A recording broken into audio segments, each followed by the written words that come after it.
And you can see that some इसमें कि नीचे की दो साइड्स होते हैं ट्रायंगल के इक्वल होते हैं। इसकी एक प्रॉपर्टी में होती है कि इसके जो अपोजिट एंगल्स होते हैं वो इक्वल होते हैं और इसके अंदर में सर्कल फॉर्म हुआ है जिसकी हेल्प से हम टू टाइप के थ्योरम सर्कल के समझ सकते हैं। जैसे कि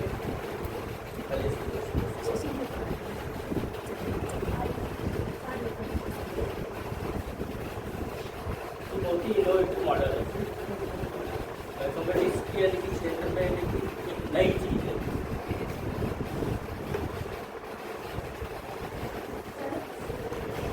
अब लेब में काम करो तो और सी दिमाग में चीजें आती हैं।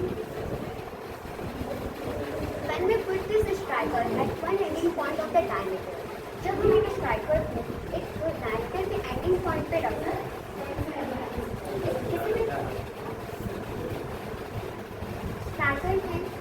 स्ट्राइकर को फोर्स में स्ट्राइक करते हैं तो सीधा वो डायमीटर के दूसरे एंडिंग पॉइंट पे जाके उसको स्ट्राइक करते हैं और यहाँ जो एंगल फॉर्मेशन होता है वो 90 डिग्री का फॉर्मेशन है। As we know, the angle subtended by at the center and the angle is double subtended by semi circle theorem के अपने बाद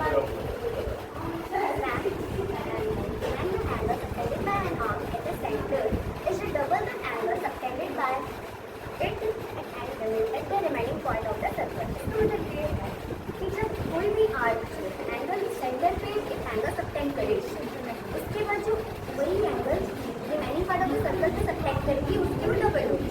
जैसा कि हमने यहाँ पर देखा कि डायमीटर था और यहाँ पर 180 डिग्री का फॉर्मेशन हो रहा है और यहाँ पर जब हमने स्ट्राइकर को मारा तो यहाँ पर जो एंगल फॉर्म हुआ वो उसका हाफ हो गया इसलिए वो 90 डिग्री हो।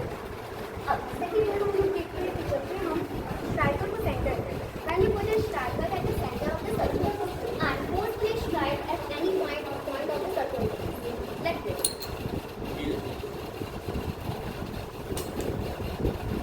Like this. This striker passes through the diameter of the circle. Because जब भी हम स्ट्राइकर को सेंटर से किसी भी सर्कल से किसी भी पॉइंट पे मारें तो वो परपेंडिकुलरली 90 डिग्री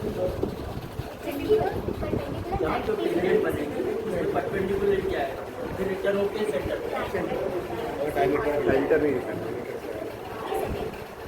उसके बाद हम लोग इस ट्रायंगल में देखते हैं कि अगर हम कोई भी की साइड से एल्टीट्यूड की खींचते हैं तो एक पॉइंट पर वो मेट करेगा।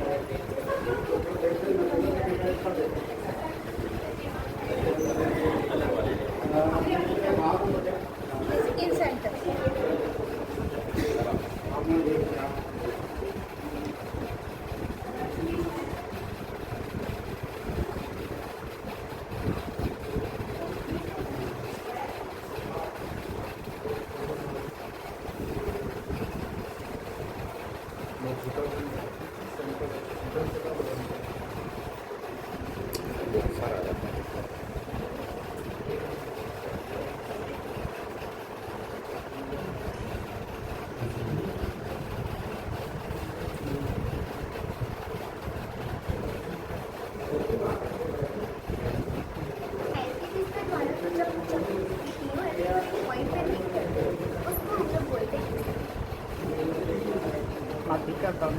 और सेंट्रल भी आता है मीडियंस मतलब जो ट्रायंगल के साइड को इक्वल पार्ट्स में डिवाइड और तीनों साइड को जब तीनों साइड के जब मीडियंस पॉइंट पे मेट करते हैं उसको हम लोग सेक्सुअलिटी कहते हैं।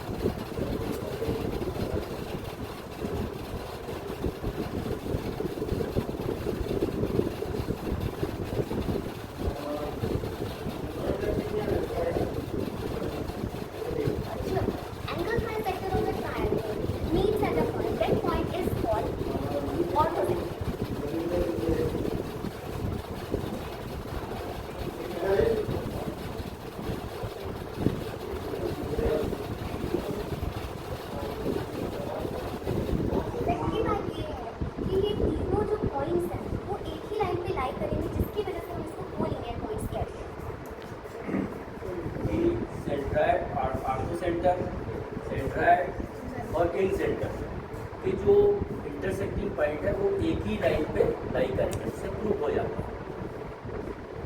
तो ये कोलिनियम ये यानी कि इसमें और भी यानी बता सकते हैं केंद्र कंका केंद्र परिकेंद्र है ना, हाँ वो समरेखी है। तो ये जो टेंजेंट है उसकी जो लेंथ है वो इक्वल होती है। टेंजेंट आ गई इक्वल लेंथ, इसमें बहुत एक ही मॉडल है, बहुत सारी चीज़ों को बताया जैसे सेंटर से इनफाइनाइट लाइन यानी कि पासिंग थ्रू होती है, यही बता सकते हैं। तो अब कितना सोच सकता है बच्चा इस पे, ये मेन यानी कि चीज़ है कि कैसे यानी कि इसको